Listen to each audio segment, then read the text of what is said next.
Muri Zimbabwe tiri kusangana pano pa Sly Media TV nenyaya inosuwisa yemudzimai anonzi Gladys Chidaro akapondwa nemakorokoza kwa Bini mu village 11 kwa Sabhuku Mushamba kana kuti ku ward 27 kuri kumabvazuva kweChakonda Growth Point. Gladys Chidaro akapondwa achichekwa nebanga ari mumba yake yekurara nevakomana vakanga vauya kuzomponda vanokwana kuita level 6. Regai titaure nehama tinzwe nyaya iyi zvizere. Anzi akachekwa makumbo isaka via boss banga ira rakapinda abandidi rebudikira pa site.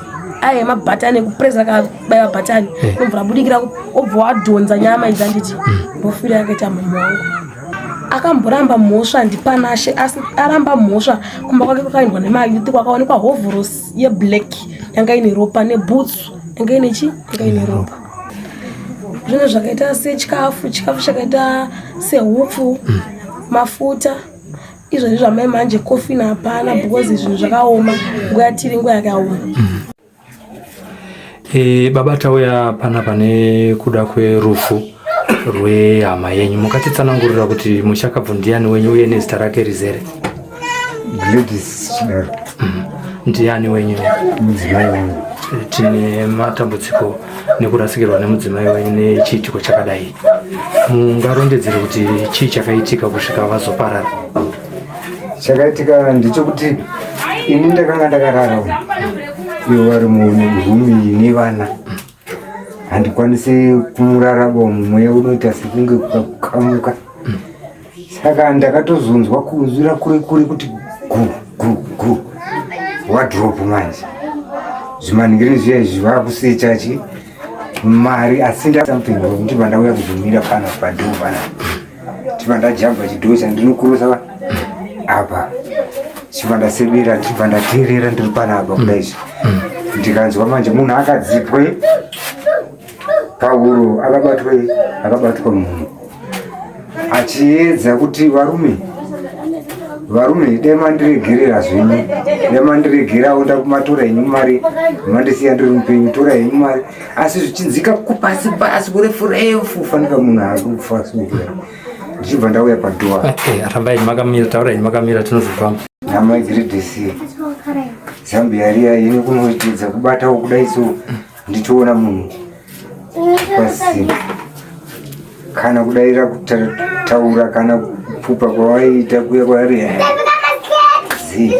ndokudai so takamboti dongorerei mbijana achibada kuti atetendewo so ndichibva ndatiza manje ndapachura apo ndakacheuka chibva ndakuona tochikuti vai kudai nyambisirwa na kwangwa kuti kwakutiza ndakadzika ndakanoshedza mukomana ndakangosweta the same thing futi mukai mai vafa achibva manya achibva auya mukomana ndapapa ndakatichenjera unourayiwa apa mai vauya vapadho apa kuda kubvako uko kuuya kuda kuzoita sei kuti ndikude panze vabva vatadza manje kubva korapisa padho apa vakadai kuzopinda mumba mumukomana vachibva vafukidza. Nama Gladys Zambia riya ini kunoitidza kubatawo kudai so ndichiona munhu pasi kana kudaira kutaura kana kupupa kwawaita kuya kwaari ndokushaika kwavakaita vakomana vaya hatina kanotomboa famiri yavakaita. Pane mbonjere dzakawanikwa dziri pamutumbi wavo dzinoratidza kuti vakomana vakanga vaine zvinhu zvinokuvadza. Mutumbi wakanga wakachekwa ndino makumbo ese umu mabvi nekunoko mutsinga ndomainga se ndomawainyanya pangaiwa ropa rakabuda zvisina kunaka basa kunge mbudzi here yabviwa kunge mombe vambedha pese rinongori ropa rigarigari zvakaitika izvi. Tinonzwa zvakare kuti vakanga muine vana vakazoziva vamwe vacho vakanga varipo, ichokwadi here? Chokwadi tiwana kuti tunoti takaiswa kuona kuzvikanzi mukangotaura chete mafa, mukangochema mafa takangosvikotoka ungano vakora kora mukati ungano ukakona twakadai mane mazera akadivana twana 17 years akazoziva mazita raitaurwa kunzi ningirikini unondiurayira iko ndiye ane makore mangani? Ane 8 years wacho anonzani wanonzi Gladys ane zita rasazita ndisazita shame vese kana kakomana kacho pane rangu zvakukanganisai sei semhuri kusangana nerufu rwomudzimai wenyu musina kuzvitarisira? chekuti ndingataurira panguva iyi ndiri kunyatsochinya kuti ndingataurira taure sei zvinodzimba zvinorwadza kuti wabva mukuonekana nemunhu maronga zvamangwana zvamaronga musi wofa murwendo usati kwatombochena pakati peusiku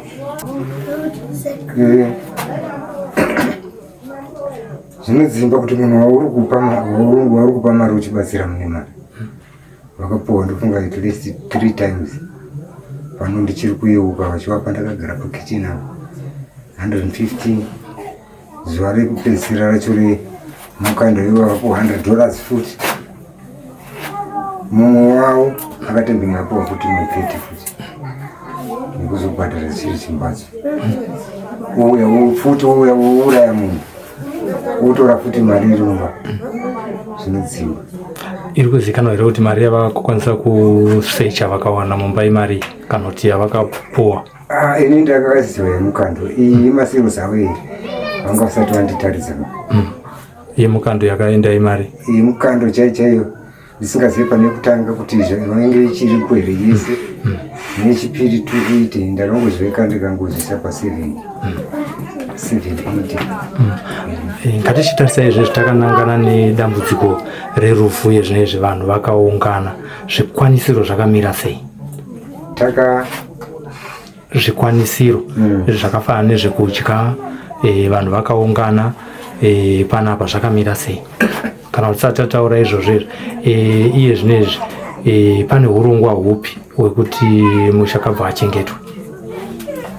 panguva ino pane urongwa hwekofi neicho chikafu chacho chaicho chadzakachongoita 1 time pakona inongori vegetable regama neporisi nokuda kwedhirauti riri kweri zviri kungonetsawo munhu wese pachikafu asi vanhu vambozama postmortem chaitwa nefriday. Kana postmortem yapera pari kutariswa kuti mushakabva chazochengetwa rini? Anotodza kuti angangochengetwa semusi Saturday. Alright. Chikumbiro chenyu kune veruzhinji vari munharaunda kuti vakubatsirei maringe nemafuneral cost ndechekuti chii? zvese dambudziko riripo nderokutoti mari inongotorwa nemusina ende kukuiwana panenge pasina yatonhamo vatarisa mutumbi kwekuti unoshanda ugadzirisi zvese hazviwaniki ndodambudziko riripo. Ngatiti pane phone number dzevanhu dzekuti kana pane anoda kubatsirai mungatikwanisa kutipa phone number dzacho here kana tozoita dzekunyora pasi dzemunhu anezenge akamirira family anokwanisa kutambira chema ine ichibva kuna vanhu vakasiyana siyana? ndingangokumbira kubatsira kuma-MPs akansira wedu mukuru ndozvandikangoita kansira mukuru chai ndingatongoita ndorubatsirwa rwonena kumbiri watinotenda. Zita rizere ndiani? Zita rangu ndetwa Eloriet Masango. Nematambudziko ekushayikirwa namai rufu rwamama rwakasvika muri kupi? Rwasvika ndiri kwaMatanda kunonzi koko village 4 kuno ndo kwamunogara here? Ndipanga ndaenda ndane 3 days ndatizira koko. Tichitaura nezve rufu rwamama. Imimi manzwira amakaita zviri kunzi zvakafamba sei? Chakaitika ndechekuti inini ndichiri panapa vakomana vaiuya sevanhu vanga vajerana namama tichibika kugomo kumaini yachihuta uko tichibika ikoko tivabikira sadza tichase tichivatengesera tichivapa. Asi vanhu ava chakandinetsa inini ndechekuti vanga vakuya panapa kanenge ka2 pazuva ka3 pazuva pedhei handiti. Asi ini chakandinetsa ndechekuti tanga tiri mumundo handiti vatamepo yekupi yekuno vanhu vai mama ndopakati ndipakabuda muna ndiri panapa ina ndakakotama vaisika maplace handiti. Saka wana uchanga wakaya panapo vari 3 wana akamira pamaplace apo wana akamira padhoo. Saka ndipakatamepoti kundisiwo mari pamama aina ndamari mari andaona mari shoma madi kutwaniso kana $30 handiti ini 30 mama ndokwanisa kukupa asi ndinakomana ndobhadhara rent mama asi ini wako wanangu ina ndachi andina mari handiti. Vakomana vai ndipo wakauya wana achibvagara pamusuwo apa. Saka ndakagara kumusuwo uko. Akagara pamusuwo anonzani? Angagara pamusuwo anonzi Panashi. Ndinama pamusuwo apa mukoma mama wangu handiti. Wana wacho ndipo akapinda mumbo akapfugama pamusuwo. Saka akapfugama pamusuwo angaita akakurana ne one side handiti. Ini handina kuzotikorera ne one side kwakaita aiongorora zvaimairana ita mama mufambira ita mboma handiti. Mama pinda mumba ndipo akabuda nemari. Wachina anonzi Tafadzwa Mudepu ndipo akabva apa panga akagara pasi apa handiti. Agara pasi mama ndokwakatora bhuku akatoriwa mwana wangu ndise ndikupe mari. Ndakati mazvo zvakadii kuti muwape mari mabuda mega muri mumbemo handiti. Mama ndipo akabuda mumba akagara pasi apa nanonzi Panashi pasaida apa handiti. Panashi ndipo akasaina mari akatanga apiwa $30 namama apiwa 30 akati inodzoka iri 45 chii chimbadzwa handiti. Anonzi Tafadzwa apiwa 20 akati inodzoka iri $45 handiti. Apiwa mari vakomana ndipo akati amaita basa taita sei takuenda handiti. Vaenda vakomana wakadzoka futi va3 wakatiwo Panashe wakati Tafadzwa Mudepu wakati Stephen. Takagara apo namatomba pakatopiwa mango mbomu namama wakati amepota yati nedambudziko futi mama ati kenda kugaya. Saka mama wakangofunga sawa nangu anajerana nawo ndowape chii ndowape mari.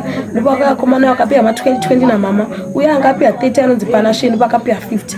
Asi Panashe aida kuramba achigara pabhenji papi akagara pabhenji apo. Through Mudepu adonza banga rake takagara pasi apa handiti. Mama ndakatomti iye Mudepu kaunogara nebango risvite sei zvikanzi abangira nakana basa handiti. Akatomudonza kuti bangira tiri kugoma. Inana Panashe wapo wakapiwa mari namama vakuti takudzokera kokupedzisira. Ndichobuda ndichienda kumba ndakabata bhaketi rangu remelulu ndopandikamuti Panashe sino ndajerana naye Panashe yakonozoraisa mai vangu pamusaka pemaripi pe$20 ndaita sei yakupa. Wakatotaura mashoko iwayo? Ndataura mashoko iyayo. Ngo waitoprofita? Yakonozoraisa mai vangu Panashe ndopakatodaiswa achidziko zvasakati ayo lori yeti zvipikewe kuti ndingaite sei handiti lekunge karafu handiti asi handizo ndozviripo ndinge pandakupofuta munhu ari kuseka neni handiti handozvongoro rangu kuti chii chaitika kumberi. Vakomana vaibva vaenda kufunga ini ndiri panapa anzi wakadzoka futi third day vatora mari musi wesandi vatimepota auya tipewa $100 anzi wakaswera achifudza mama handiti. Wakaenda kumukanda wakasvika pana mudhara iva mudhara mambotara navo wasvika bvati adzimai yangu ari kumukanda. Saka ini ndihanzvadzi yangu inonzi Po inogara pasasapo ndokaikati mama wana vaseronyaira tekiteki nehema handiti. Ndozangu bangoti agendisana nasvana ndisana namama handiti makastoma mama ino zvesho vanhu iwa waitenga handizoti kutenga kwari kuita uku vari kunyengeza mama wangu achisa padhuze pani chisa padhuze pavo wavhima achienda kumukando bva watera futi bvona nawo kurufumine. Saka pokana nawo kurufumine wanga wana ameguru wangu anonzi Maitanaka mukadzi waDimu naamai Fiona naAngela mukadzi waTalent vari 3 watera kumira anzi vakomana isu taida kutouraya masikati kwakaita sei kwakachena handiti. Taida kuuraya masikati kwakachena zvakutaurwa nani manje? Zvakutaurwa naMudepu Tafadzwa Mudepu anga Columbia. Ndakati anzenda kutouraya masikati takazongouraya hedu manheru munga mama manzwira ndikaita ini mama waibva kogeza paseri papi apa amba katututa mvura navazukuru vavo ndifunga dhoira ithingira ngati sina kuvhura because baba wanda sei baba wanozvingwa ndifunga ndipo wakasvika anzi wakalaita kufesa handiti wakaflasha netochi bva wadzipa chii munhu nemuromo. Mama wangu ambogara wandiudza kuti mwana wangu pasi peodro pane mari handiti. Saka pawakasvika ndifunga vanhu waiona zvawaiita achitora mari pasi peodro ndipo wakapindira mumba mumwe wakadzipa munhu nemuromo mumwe ndipo akaflasha netochi achinzi tore mari pasi pomubhedha wangu wasagona kutaura mama mama wangu angoti wakadzipwa chii wakadzipwa muromo foisa richabude. pawakatora mari pawakabva wati Panashe inganda kuti torei mari babi torei mari pasi peodhupa pa1 anzana Panashe yabva wati ndingabva wati matiziva sei ketikupfudzei tikuite sei tikuurayei mama wangu ndofiro yakaita sei ndofiro yakaita iyoyo wakamboedza ndofunga kubva pamubhedha wachiburuka pasi wakatora hembe dzavo dzese nyowani ese nemabhlanketi ese akatota neropa svika pasi pafloor ndipo wakaedza kutatarika kubuda padoo ndipo wakangorara wakakrosa wakachinjika wakadai soro wavo. Vakomana vaunhu hwavo mumaraini sevanhu vaunoziva vanhu vakaita sei? Vakomana unhu hwavo vakomana vaingoita zvekuseka nesu vachifara nesu asi hatiziva kuti ndo unhu hwavo wanda sei hwaanoita asi one anotafadzwa mudekuru ndaita kataura nyaya anga asingaseki nechii nemunhu zvaingonyumisa kuna iye mutema iye aingoti akatakatara nyaya chero zvinenge takazara zvinenge iye haiseka nemunhu aingobudisa smile wansajira todeisa tingatopedza ndokutaura kwake kwaaingoita akadonzera kuti mama wangu banga wana maikikid waitoti maikiki mama wangu kuexplain maikikid waiti maikiki ndadonzera banga natafadzwa mudepo ndakati muti iwe yakozotonzera mabhudhi vapi pano anzibva atayakana isafe side rangu banga ripi nondichengetedza inini matauriro akaita. Pakutaura kwaiitwa apa pakuti taida kuvauraya masikati vanga vakutaura mapurisa aripo here kuti vakataura paine mayuthi? Vakataura pane mayuthi ende futi wakazozvitaura futi wane mapurisa watorwa apa hwani wacho akaendeswa kushamva. Kutaura kwazvinoita hapana akamboramba mhosva here? Anzi wakachekwa makumbo ese akavhiwa bhozi banga iraiti rakapinda apa nditi raibudikira pasaiti aye mabhatani ekupresa rakabaya bhatani nobva rabudikira obva wadhonza nyama idzi anditi ndofira yakaita mama wangu akamboramba mhosva ndiPanashe asi aramba mhosva kumba kwake kwakaendwa nemayuthi kwakaonekwa hovhorosi yeblack yanga ine ropa nebhutsu yanga ine chi yanga ine ropa. Zvakubata zvakadii kurasikirwa namai? Nekurasikirwa ndoita mama wangu zvandibata nekuti inini mudhara wangu andase mudhara wangu wanorwara ende mudhara wangu hapana munhu aizosara achivatarisa ende edha kurwara kwavanoita bhuzi vanoti vakarwara mama ende watokwanisa sei kuti wachengeta bhuzi vanenge waona kozi mudhadzimai wandadzimai vangu ende mama ndo aitodhivhelopa mbapa panapa zvakushekerwa ndoitona mama wangu pamba panapa zvose zvafa. Tikutaura kuti panyaya yesecurity tiri kuona kuti pane amai vakaita kupindirwa ndezvipi zvingamatanho angatorwa ekuti munhu azvichengetedze kana ari ega pamba kuitira kuti asazopindirwa nevanhu? Tikatoti matanho angaita kuti vanhu vachengetedzwe ndeyekutoti padhoo pane padakisa chiuri chakasimba either pane pavada mabhagla bar ekuti vanhu pavanozoedza kuvhura dhoo vanenge vadedzera either kana pahwindo either padhoo vanhu vanokwanisa kuzvinzwa ndozvingaita kuti vanhu vachengetedze. Andiri iwo uri kunzwisisawo mamiriro akaita kuti tambotaura nababa zvimwe zvinhu zvaunofungidzira kuti zviri kudiwa pafuneral zvingave chibetsero kuvanhu vari kuungana panapa zvinhu zvakaita sei? Zvinhu zvakaita sechikafu chakaita sehupfu mafuta izvozvi zvamai manje kofi napana because zvinhu zvakaoma nguva yatiri nguva yakaoma. Tinotenda pane zvimwe here zvauda kuburitsa mukati medundundu rako nekuda kwerufu rwamai? Zvandinotaura hangu zvamai manje handinawo. Zita rizere ndiani? Maita basa. Tiri kusangana pano pamusha nekuda kwerufu rwamama Gladys. Imimi ndiani wenyu? Ndamwene wenyu. Nyaya yerufu rwavo yakasvika sei kwamuri? Takatorara baba ndo vakauya kuma12 vachinoka dozi hanzi amai vari kufa uko amai vane matsotsi kurumidzai baba agiri tamangu akabhamuka panguva iyoyo achibva achibvabuda pai achibvabuda panze akamhanya kuno kwasina tochi akabata madhina abva asvika bvangonzwa yaitwa namama abvadzoka zvikanzi asi munhu avonyiwa here kana baba aiwa munhu aita sei ndimai ende unoona mai watoita sei nai vatofa bva akauya kuno kachimhanya netochi nguva idzodzo ndava ndabereka chimwana kuti ndiuye ndione kuti chii ndakatosvika murume wangu akutoridza mubereka andakapinda ndakangosvika mama wakarara nedumbu wakadai akatsikitsira fesi ambiyagira wakana wakasa unoita se kundidaira ndipo ndakashedzerawo maneibha abva auya mama wangu akashama abva ana akakwanisa kuvavhara ndi ndakazopinda mumba vanhu vaungana seizvozvo andatora kumbeza vanongo vafara pai musana pa vanhu vatoungana. Saka kubva pachiitiko ichocho inenge akutosvika kugara panapa ndega because baba vanorwara dambudziko rokuenda kwauti simba ravo ishoma vanozarirwa lazviti vanhu vachitotova vari mugova vachivaona mamovement avo yese avaita. Saka pano pakutotyisa zvine vana vati vaichengeta umwe. Saka zvine zvakutondiremerawo ndega. Mama vanga vari munhu akaita sei? Mama munhu aenda kumasowe vaenda kuvadzidzi. Mama anga ari munhu akasununguka kuvanhu, anga asina basa nezvakawanda, anga asingakumbukire munhu. Ukamutadzira panguva yaibva taurira futi chi nguva yekuti apa mandikanganisiwa zvibva zvapera kuti zvakubatai zvakaita sei kushayikirwa neamwene? Zvandibata singaiti kwazinaiti ndakashayiwa chekubika. Dengu yandoti mama ndashaya chekubika kubika ndikandosvika ndoenda kumba ndonorara. Mashoko amungataurawo imimi echenjedzo kune mamwe madzimai takanangana nenyaya yekuzvidzivirira mutsaona dzakadai so ndeyekuti chiiwo imimi semuroora uye muroora wechidiki? Mashoko andingape ndeyekuti ngatisei zvisimbi mumba zvinokosa padongo zvakawanda kozi mama ndora vara risina simba kungosvika nekungovhurirwa dho. Vakomana mama muchivazivawo here unhu hwavo? Hataivaziva kozi vavasiri vagari muno, vanga vasiri vasingagari muno vaitobva kune imwe village kwavaibva kwacho kwanga kurefu saka tasingazivi maoko. Pane mamwe mashoko amuda kuburitsa here takanangana nezvekugarisana kwamama akaita neamwene venyu? Aiwa kugarisana kwanandakaita ini namama tikagara zvakanaka, mama asina chakashata. Tinotenda zvikuru kwazvo maita inokurukura. Isu veSlime Media TV takasununguka kusvika kwese kwamuri. Rovai runhare panhamba dzinoti 0773 761 800. Mutaura namukoma Sly, simbi yebasa, tinosvika ikoko.